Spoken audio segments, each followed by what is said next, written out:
United States, one of the largest countries in the world, is in North America, between Canada and Mexico. It is divided into 50 states. Canada is the country to the north of the United States. There are 13 U.S. states on the border of Canada: Maine, New Hampshire, Vermont, New York, Pennsylvania, Ohio, Michigan, Minnesota, North Dakota, Montana, Idaho, Washington, and Alaska. Mexico is the country to the south of the United States. 4 states share a border with Mexico: California, Arizona, New Mexico, and Texas. The U.S. is located between 2 oceans. The Atlantic Ocean is on the east coast. The Pacific Ocean, the largest ocean in the world, is on the west coast. The United States has 5 major territories. A territory is a part of the United States that is not a state. Territories must follow the laws of the U.S. federal government.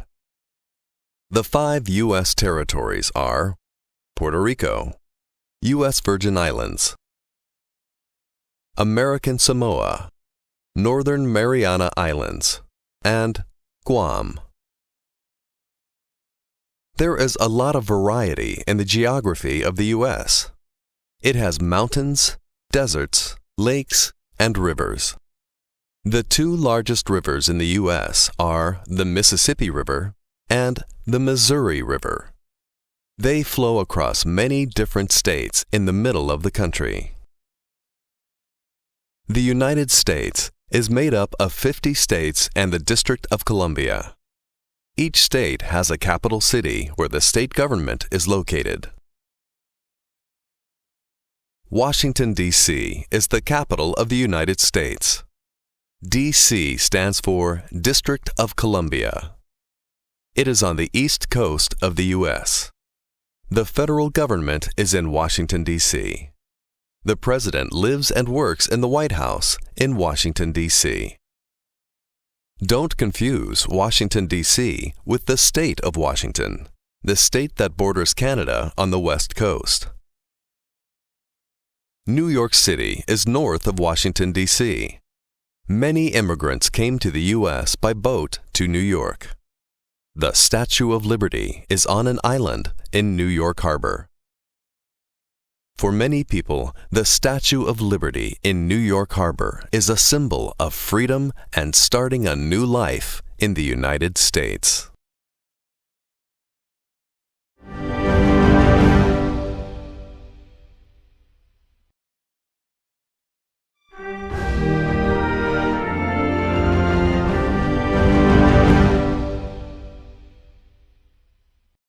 As our country has grown and changed over time, the Constitution has also needed to change.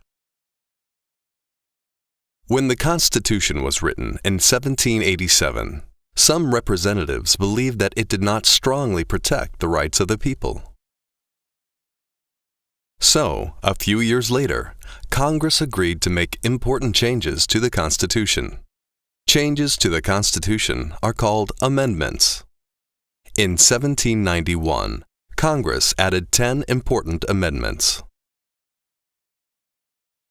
These 10 amendments are called the Bill of Rights. The Bill of Rights defines some basic rights of people in the U.S. and limits government power. The First Amendment of the Bill of Rights is very important. The First Amendment protects some of the most basic liberties for everyone living in the United States. Some First Amendment rights are freedom of speech. We are free to think and say what we believe, even if we disagree with the government. People can talk freely about ideas. Freedom of religion. People can practice any religion or choose not to practice a religion. Different religions are part of American life. Freedom of the press. We may explain our ideas in newspapers, magazines, books, radio, TV, and Internet. These cannot be controlled by the government. Over the years, more amendments were added. Today, the Constitution has 27 amendments. The last one was added recently, in 1992. 4 amendments were added to give more people the right to vote. The 15th Amendment gave people of any race the right to vote. The 19th Amendment gave women the right to vote. The 24th Amendment said it was illegal to make people pay a tax to vote. Finally, the 26th Amendment gave 18-year-olds the right to vote. The first 10 amendments are called the Bill of Rights. These and all the other amendments of the Constitution protect the rights of the people and help define the government of the United States.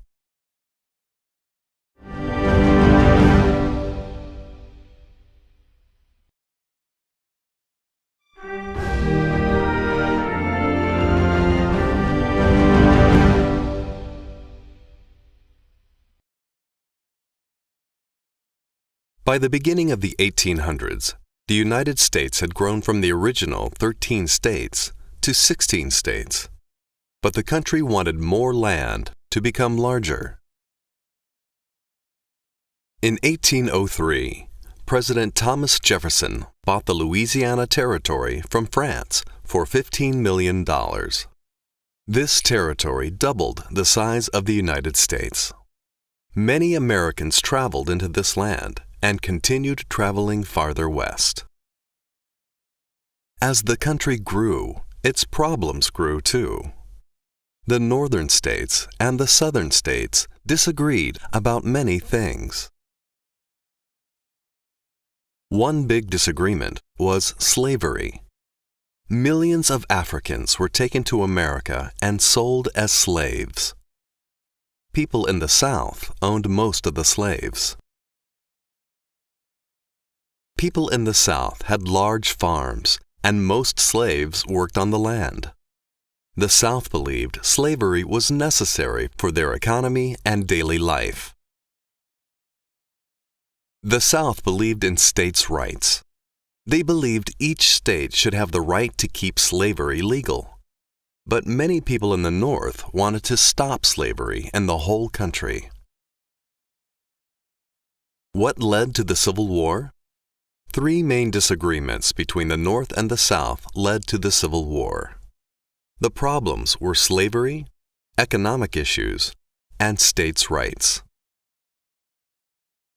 The Civil War began in 1861.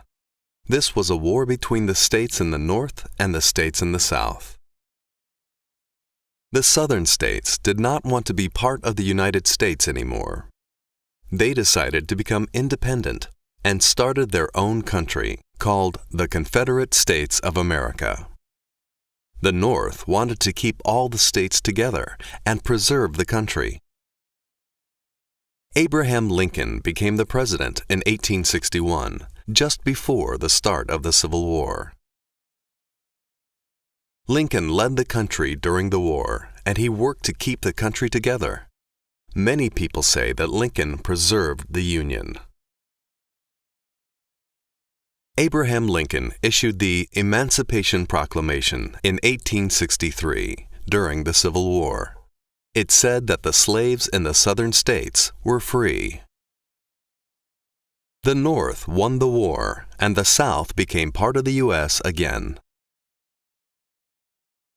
More American soldiers died in the Civil War than in any other war. Memorial Day is a national holiday to honor all the soldiers who have died in wars to protect this country. During the 1800s, the United States fought in 4 wars. The War of 1812, which occurred from 1812 to 1815. The Mexican-American War, from 1846 to 1848. The Civil War, from 1861 to 1865. And the Spanish-American War, from April 1898 to August 1898. In the War of 1812, the United States fought the British again. An American man named Francis Scott Key watched the bombs explode one night during this war. He then wrote a song called "The Star-Spangled Banner" to describe the American flag. This song is now the national anthem of the United States. Oh, say, can you see by the dawn's early light what so proudly we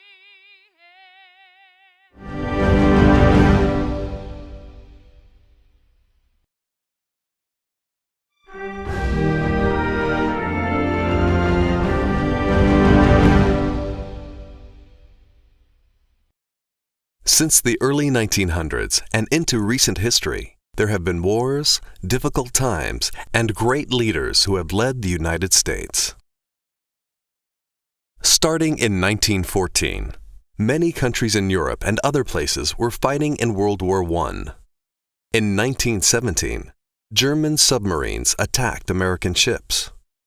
Woodrow Wilson, the U.S. President, decided the United States had to join the fight in World War I. In 1917, 2 million American soldiers went to France to help end World War I. President Woodrow Wilson was the leader of the United States during World War I. Difficult economic times started in 1929 when the Great Depression began. This was a time of a very weak economy in the U.S. and other parts of the world. People lost their jobs, their farms, and homes. Some people had no money or food. Franklin Roosevelt was the president during the Depression. He tried to fix the banks and the economy.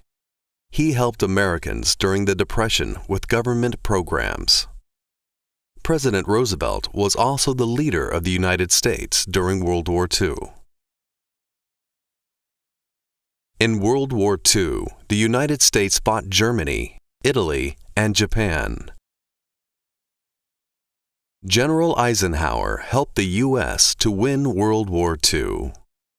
He was a general and famous war hero in the war. He became president in 1952. After his work as a general in World War II. The Cold War between the United States and the Soviet Union began after World War II. The Cold War was not a traditional war. It was cold because the U.S. and the Soviet Union did not fight each other directly. The Soviet Union was a communist country. Communism is an economic system where most property belongs to the government. The United States did not want communism to begin in other countries. The U.S. fought the Korean War and the Vietnam War to try to stop communism. Communism was the main concern of the U.S. during the Cold War. The United States has a capitalist economy, where property belongs to individuals, not the government. In a capitalist economy, businesses decide what they want to sell and how much money a product costs. Then, the people decide what they want to buy. The United States has a capitalist economy. People work hard in a capitalist economy. Hard-working men and women in American industry are responsible for the high standard of living we all enjoy. Labor Day is a national holiday that celebrates the American workers. Labor Day is in September. During the 1900s, the United States fought in 5 wars: World War I, World War II, the Korean War, the Vietnam War, and the Gulf War. On September 11, 2001, terrorists attacked the United States. Many Americans died. After this attack in 2001, the U.S. began a war on terror. The 9/11 terrorist attack was a major event in modern American history. Many brave soldiers have served their country and fought in wars since the early 1900s. Veterans Day, a national holiday, began as a day to honor World War I American soldiers. Today, we honor all American soldiers, alive or dead, on this day. Veterans Day is a national holiday in November. There have been many major events in the United States since the 1900s. The country had difficult economic times, fought in many wars, and had some very strong leaders and presidents. Through it all, Americans have remained united as a country that believes in freedom for all people.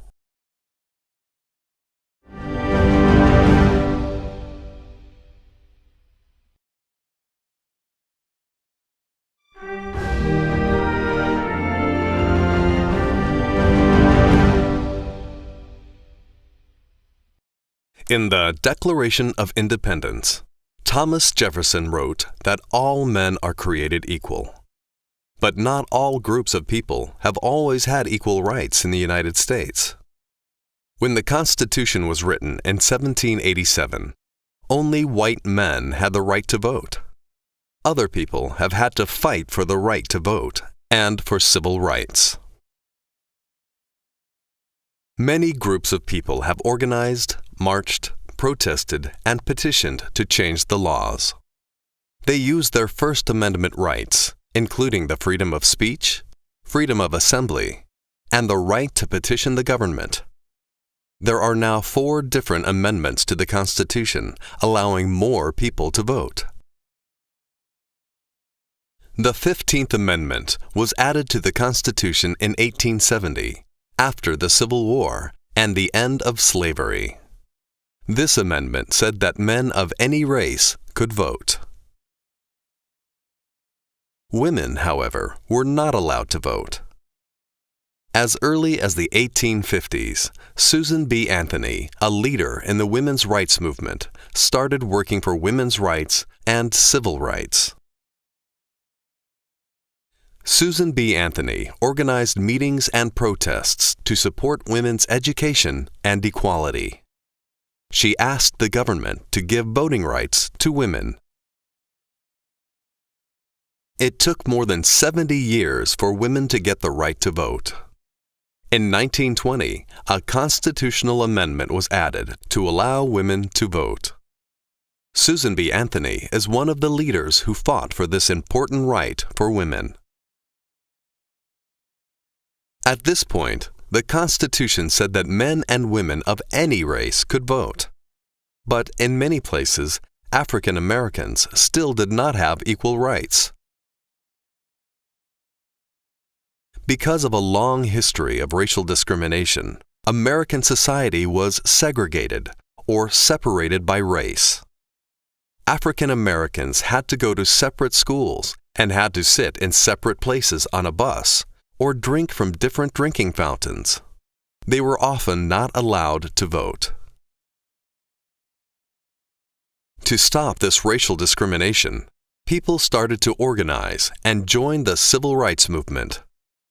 Martin Luther King Jr. became a leader in the civil rights movement to end racial discrimination.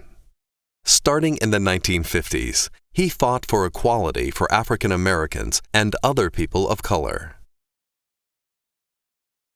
Martin Luther King Jr. gave public speeches, wrote letters to newspapers, and organized nonviolent protests to change laws and change people's opinions. He fought for equality and civil rights. Because of King's leadership and the work of many people in the civil rights movement, the laws finally changed. In 1964 and 1965, the government passed the Voting Rights Act and the Civil Rights Act. These laws protected voting rights and ended legal discrimination. King was assassinated in 1968. Each year in January, we celebrate Martin Luther King Jr. Day to honor him for his fight for civil rights and equality for all Americans. There are two other constitutional amendments about voting. In 1964, an amendment was added to say that people don't have to pay a tax to vote. In 1971, the voting age changed to 18 so that younger people can vote.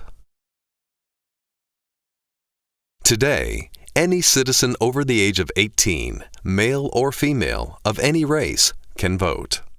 These changes to our government and our society did not happen easily. Through the years, many people have fought for equality and our right to vote.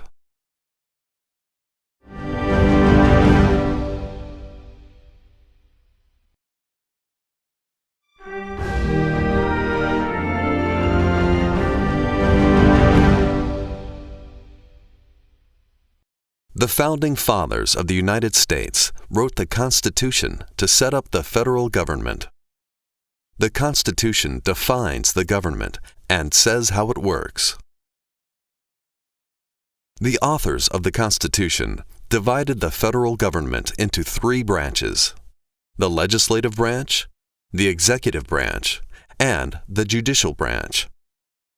Each branch has different powers so that no one person or group has too much control, like a king has. This is called separation of powers. Each branch of the government has a special job. The legislative branch is Congress. Congress writes, debates, and makes laws. The executive branch enforces the laws. The President leads the executive branch. The judicial branch decides if laws follow the Constitution. They also decide if people break laws. In the United States, everyone must follow the law. Nobody is above the law, including government officials. The rule of law means that everyone must follow the law. By separating the powers of the three branches, the Constitution created a system of checks and balances. Each branch has the power to control some things in the other branches. This way, no branch becomes too powerful. The Constitution also does not allow the federal government to have too much power over the states. The Constitution lists the powers of the federal government. The federal government has the power to print money. It can also declare war, create an army, and make treaties. States' rights were very important to the Founding Fathers, so state governments also have the power to do many things. States provide schooling and education. State and local governments provide protection and safety through police and fire departments. States also give driver's licenses and approve zoning and land use. The Constitution's first three words are, "We the people." In a government by the people, citizens vote for people to represent them in local, state, and federal positions. Citizens want to choose representatives who share their ideas about the way the country should be governed. Political parties work to educate citizens about the issues and help their candidates win elections. The two major political parties in the United States are the Republican Party and the Democratic Party. The Constitution makes sure that our government is truly run by the people and for the people. It also makes sure power is shared by different branches of government at both state and federal levels.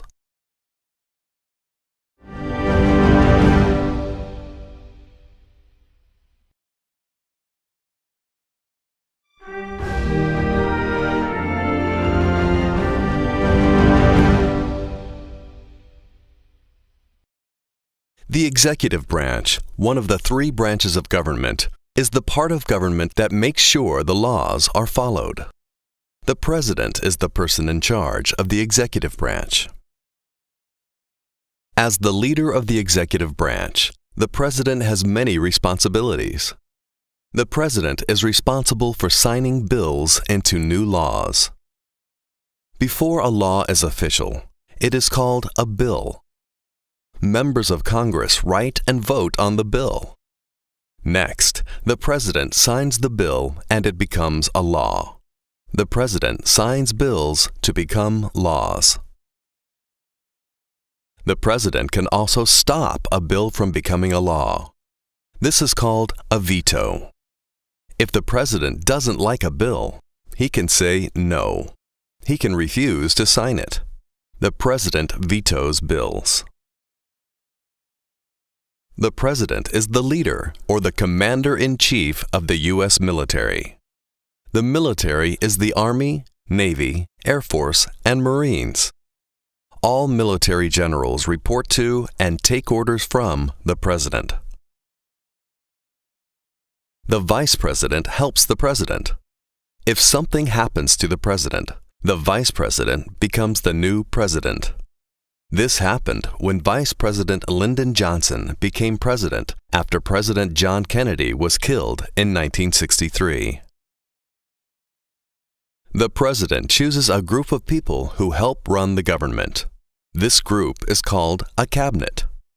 The Vice President and 15 people are on the President's cabinet. The President's cabinet advises the President. The people on the cabinet are the Vice President and the heads of 15 government departments, such as Defense, Education, Transportation, Health and Human Services. One very important cabinet-level position is Secretary of State. The Secretary of State helps the President work with other countries. Another important cabinet-level position is the Secretary of Labor. The Secretary of Labor advises the President about jobs and American workers. The President lives and works in the White House in Washington, D.C. We elect a president for 4 years. There is a presidential election in the month of November every 4 years. Only U.S. citizens can vote for the President, the person in charge of the executive branch of the U.S. government. When you are a U.S. citizen, you will have the special right to vote. You will be able to help decide who is president.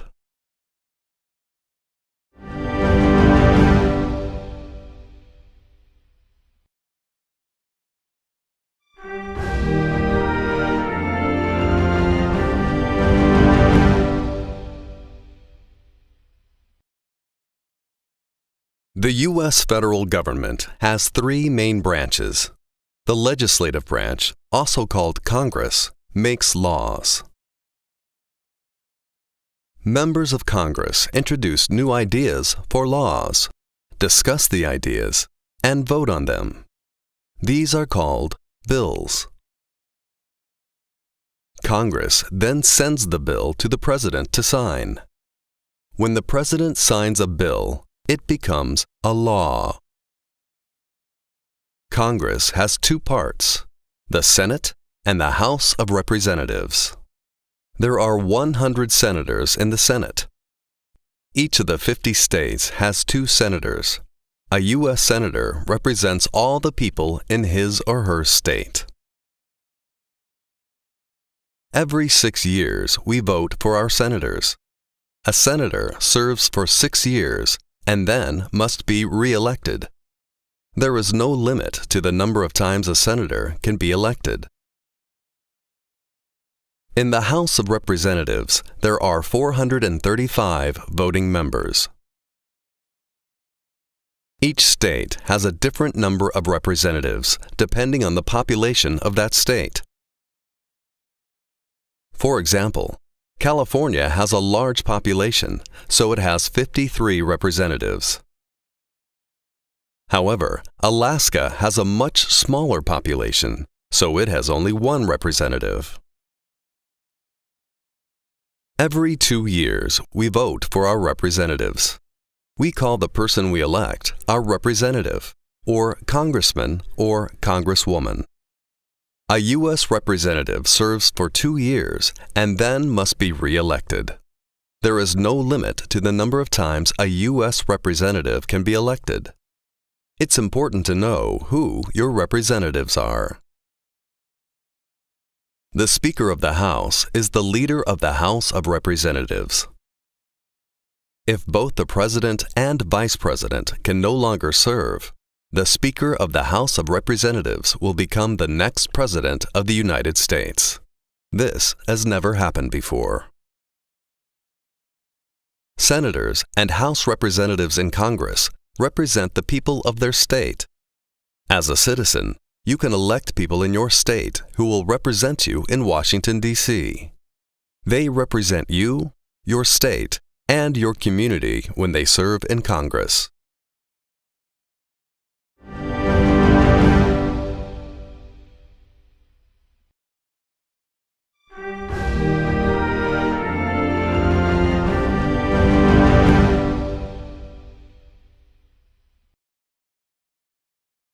The system of government in the United States is a democracy.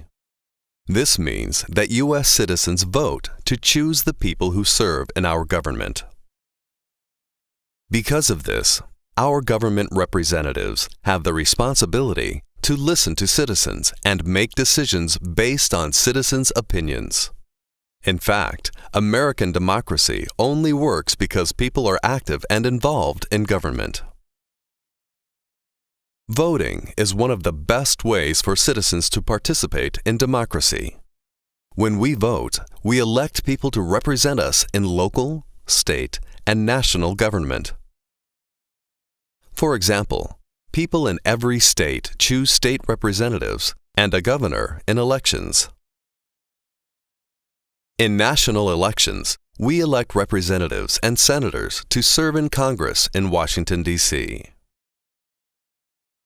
Every 4 years in November, we vote for the U.S. President and Vice President. Many citizens also join a political party. There are several political parties in the U.S., but the two major parties are the Republican and the Democratic parties. Another way to participate is to help a political campaign for a candidate you support. In a campaign, people organize events and try to convince other citizens to vote for their candidate. Volunteers working on a campaign make phone calls to other citizens or pass out information about the candidates in their neighborhood. You may want to join a civic group or community group that is active in your area. You could also write a letter to a local newspaper to explain why you oppose or support an issue or policy in your community. Because government representatives are elected to represent the opinions of the citizens, they need to know your opinions. It's important to know who represents you in the government so you can contact those people. If you have a particular issue that you support or oppose, you can call, email, or write letters to your government representatives. You can give your opinion or ask for changes. And someday, you may decide to run for office so that you can have a major role in government decisions and policies. There are many ways to participate in democracy. A democracy is strongest when many people are active in shaping the government.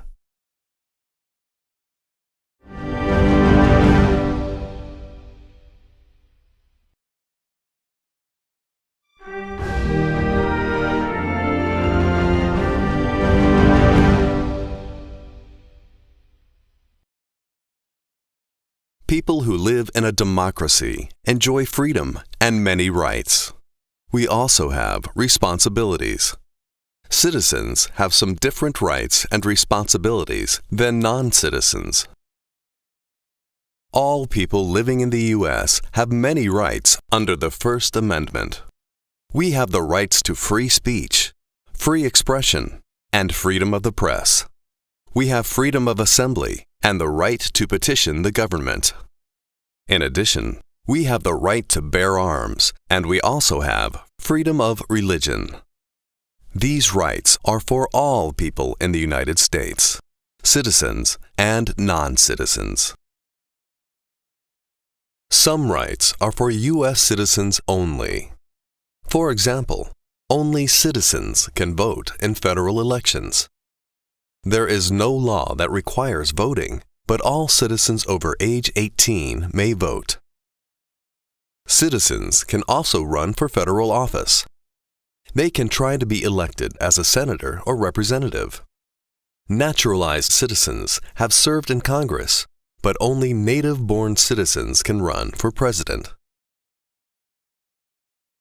Of course, people in the United States also have responsibilities that come with these rights. For example, all workers have the responsibility to pay income tax every year. The last day to send in income tax forms is April 15th.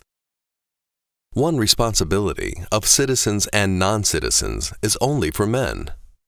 All men between 18 and 26 years old must register for the Selective Service.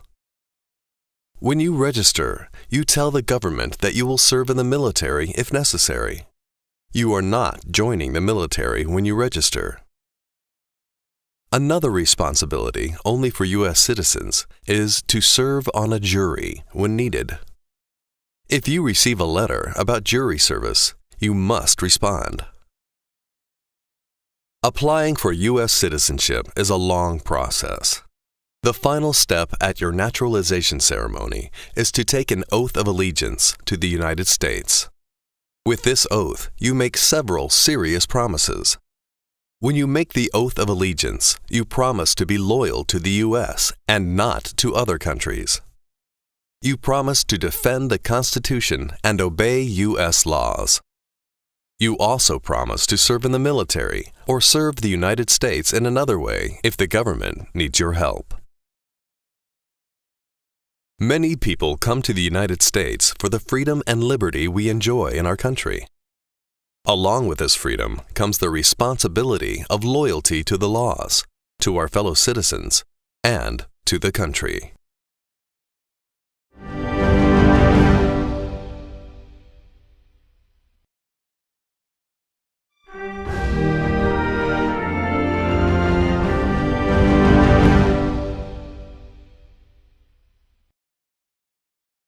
Liberty, equality, the pursuit of happiness, and loyalty. These are just a few of the ideas and qualities people love about America. Across the whole country, you can find many symbols that stand for these ideals. For example, one famous symbol of America is the bald eagle. This beautiful bird was chosen as a symbol of the strength and independence of the United States. Another famous symbol of America is the Statue of Liberty, located in New York Harbor. In 1876, France gave the Statue of Liberty to the United States in honor of the 100-year celebration of our independence from Britain. This statue has represented freedom, hope, and the opportunity for a new life for many immigrants.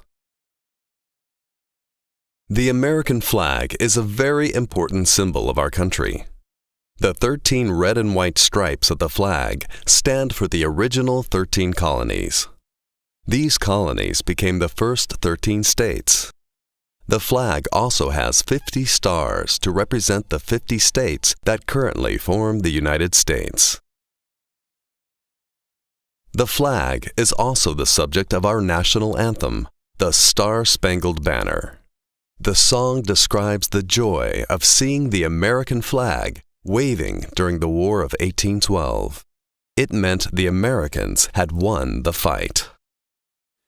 Oh, say, can you see? Today, the Star-Spangled Banner is played before most sports events. People stand and put their hands over their hearts while singing the national anthem.